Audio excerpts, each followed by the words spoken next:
This animation looks at amino acid structure and how we can build proteins from amino acids. Let's start with a single amino acid as shown here on the screen.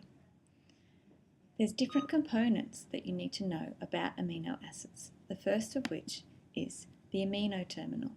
This is the end of the amino acid that contains the nitrogen and two hydrogens. The opposite end of the amino acid is the carboxyl end. And the carboxyl end is a carbon joined to an oxygen and the carbon joined to an hydroxyl group. The third group of interest is what we call the R group.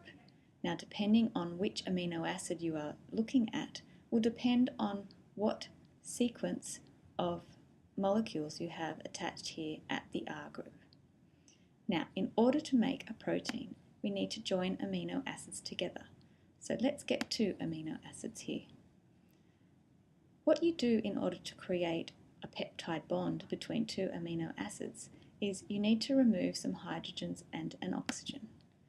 These are the hydrogens and oxygens that get removed from the two amino acids, and the carbon of the initial carboxyl amino acid and the nitrogen from the amino group of the second amino acid join together to form a peptide bond.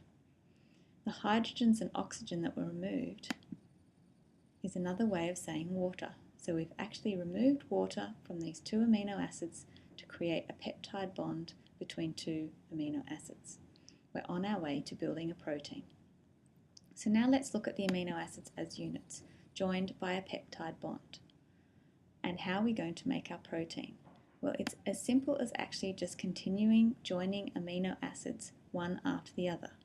So we've already seen how one amino acid joins via a peptide bond with the next amino acid, and that process happens again and again and again, and will continue to happen until you have produced your entire protein chain.